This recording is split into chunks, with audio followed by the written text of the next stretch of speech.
ስለዚህ ስለ ጋብቻ ነው የሚያወራው። በዛ ላይ አማኝ ልትሆን ይገባ። ሙስሊም ካልሆነች አስገድዶ እሷን በፍጹም ሙስሊም ከሆኑ ብቻ አይደለም እንደ ላ እስልምና ከሆኑ ነው ሙስሊም ከሆኑ ነው። ነቢያችን ሰለላሁ ዐለይሂ ወሰለም ከተማረኩ ሴቶች መካከል ያገቧት አሉ። ሶፊያ ብንት ሑይ እክታር አልእስላም አላ እስልምናን ምረጭ፣ ከመረጥሽ አገባሻለሁ፣ ካልሆነ ግን አላገባሽም ብለዋታል።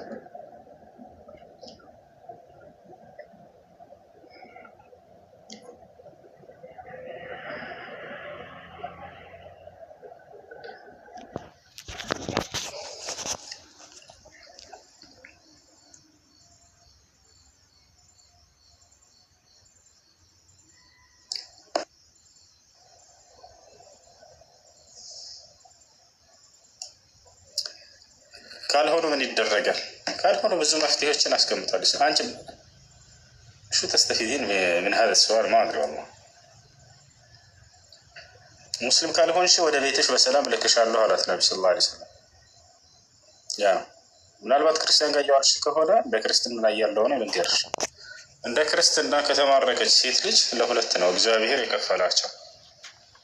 ከማረክ በኋላ ይላል መጽሐፍ ቅዱስ የተማረኩት ወንዶችን ግደላቸው ይላል።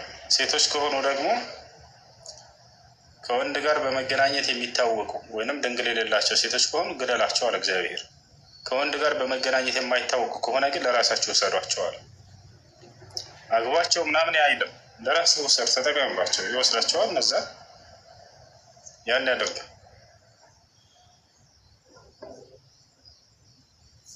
ይሄ ነው። እንደ እስልምና እንደዛ አይደለም። እስልምና ላይ በጣም ብዙ መንገዶችን አስቀምጦላቸዋል።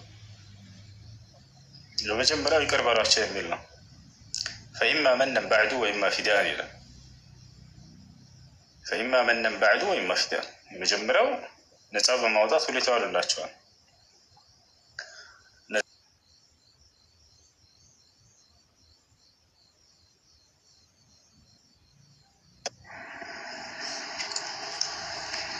ወአለይኩም ሰላም። የመጀመሪያው ነፃ በሏቸው አለ።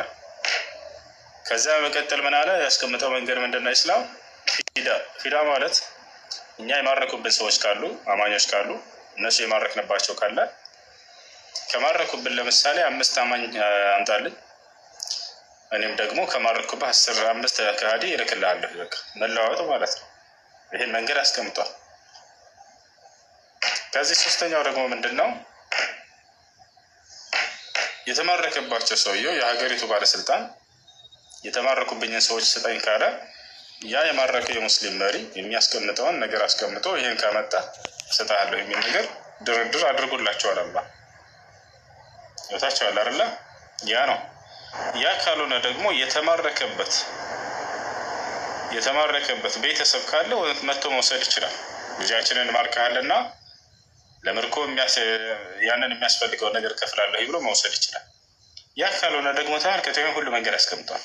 ያ የተማረከው አካል ራሱ እኔ ራሴን ነፃ ማውጣት ፈልጋለሁ የሚከፈለውን እከፍላለሁ ብሎ ነፃ ማውጣት ይችላል። ያ ካልሆነ ራሱ ሌላ ምን አስቀመጠ? ሙካተባ አድርጉላቸው አለ አላህ በቁርአን ላይ። ሙካተባ ማለት ምን ማለት ነው?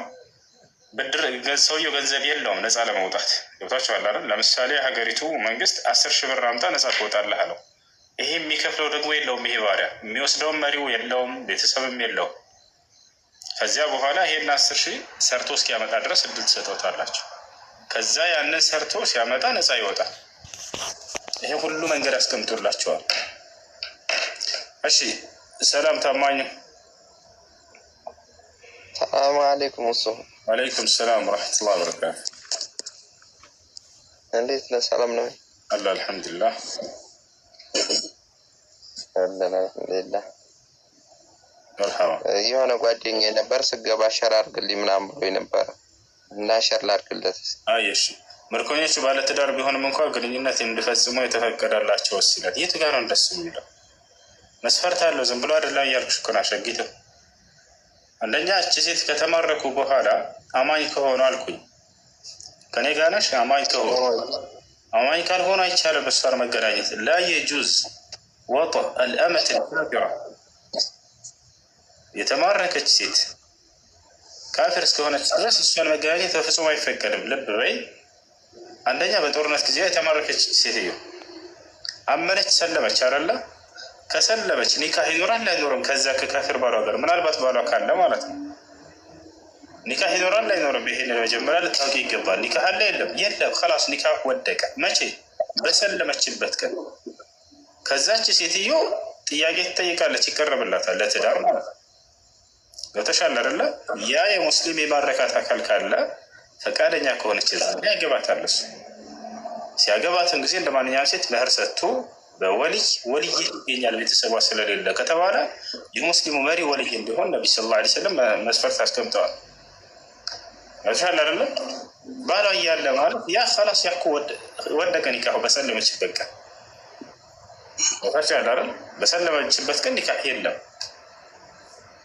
ያ ነው ነቢያችን ሰለላሁ ዐለይሂ ወሰለም ሶፊያ ብንት ሑየይን ለናሙናነት ያክል የእርሳቸውን የጠቀስኩላቸው ይኽታሪ ያሏት መርጫለሽ ወይ? እስልምናን ከመረጥሽ አገባሻለሁ፣ ካልመረጥሽ ግን አላገባሽም ማለት እኔ አነ ሀወይቱ ልእስላም ቀብለ አን ትድዑኒ ኢለይህ ያ ረሱለላህ አለች።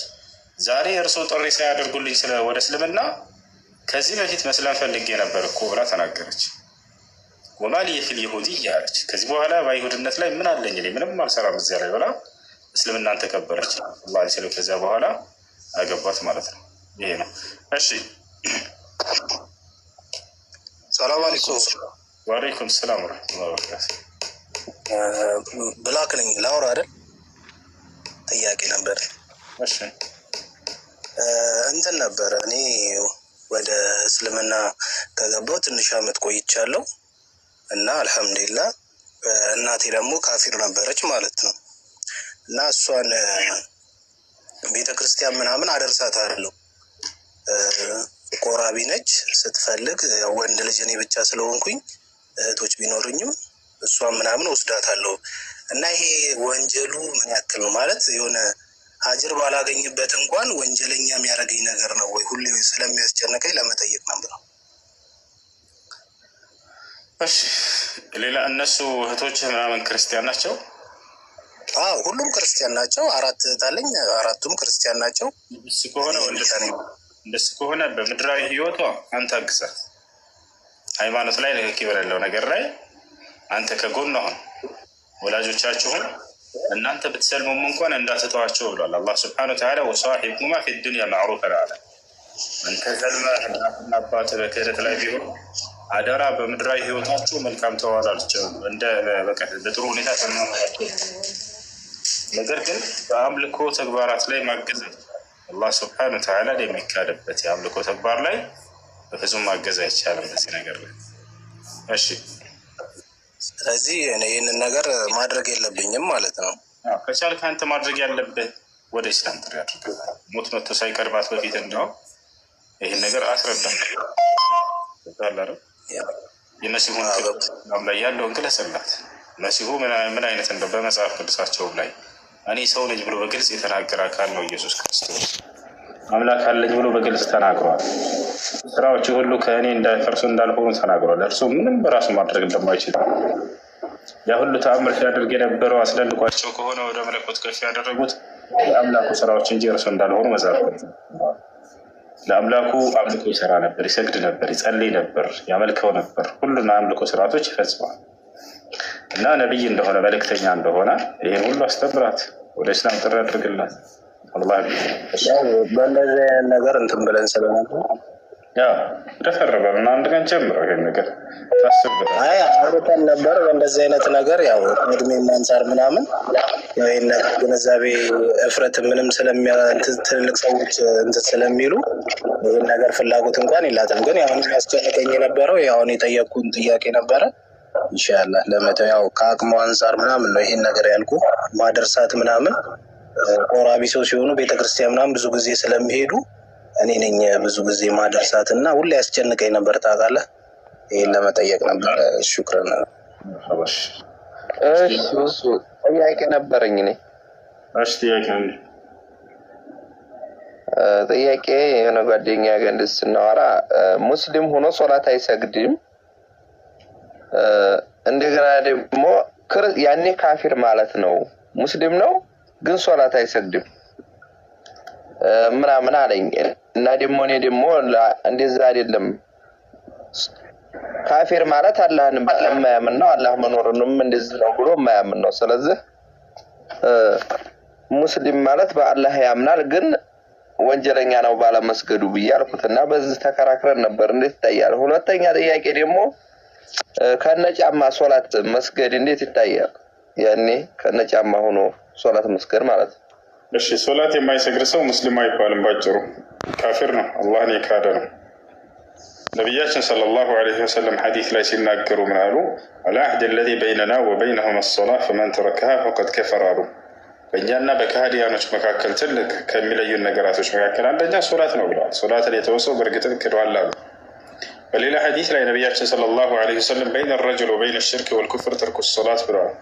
በአንድ ሰውና በክህደት መካከል ያለው ሶላትን መተው ነው አሉ። ለማለት ሶላትን ከተወ ወደ ክህደት ጎራ ይሄዳል ይህ ሰው ማለት ነው።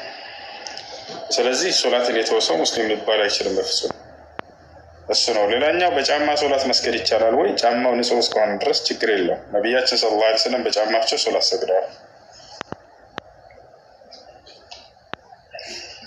ሸክራን ጀዛኩሙላህ ኸይረን። አሰላሙ አለይኩም። ወአለይኩም ሰላም ወራህመቱላህ። ሰላም ነው፣ እንዴት ነህ? አልሐምዱሊላህ። ጥያቄ ነበረኝ። እሺ ጥያቄ ጓደኛዬ ባለትዳር ነበረች፣ ፈትቼሻለሁ ብዬሻለሁ አላት ማለት ነው። እስከዛሬ ድረስ ብሎኝ አያውቅም ማለት ድንገት ነው እንደዛ ያለኝ። ይሄ እንዴት ይታያል? ያኔ ፈቶኛል ነው እንዴት ነው ማለት ነው? ፈትቼሻለሁ ብዬሻለሁ ይናላል። ፈትቼሻለሁ ታይሆን ላ ኖ አውርጅልሻለሁ ብዬሻለሁ ናላ። በምን መልኩ ነው ይሄን እያለ ያለው? ካለ ለማውረድ ፈልጎ ነው አላህ አለም ብቻ አውርጅልሻለሁ ብዬሻለሁኝ አላት። ስታውቂ ጊዜ መተሽ ጠይቅሽ ወይ ራሷ መጣ ጠይቅ። ለምን ይሄን እንዳለው ማወቅ አለብን። ደግሞ የኔን ጥያቄ ደግሞ የዛሬ 6 አመት ብር ተበድሬ ነበር ከሰው ማለት ነው። እሺ አብራኝ ነበር የምሰራው 15 ድርሃም ነው እና ይሄንን ብር ደግሞ ላገኛት አልቻልኩም ማለት ነው። እንዴት ነው ማድረግ የምችለው? በጣም ፈልጊያት ነበር 6 አመት ድረስ። ሴትዮዋን ማግኘት ካልቻልሽ ሰደቃ ለድሃዎች መስጠት ለሚስኪኖች። ኢንሻአላህ ላይ ሰላም ወአለይኩም ሰላም። አሰላሙ አለይኩም ኡስታዝ። ወአለይኩም ሰላም ወራህመቱላሂ ሰላም።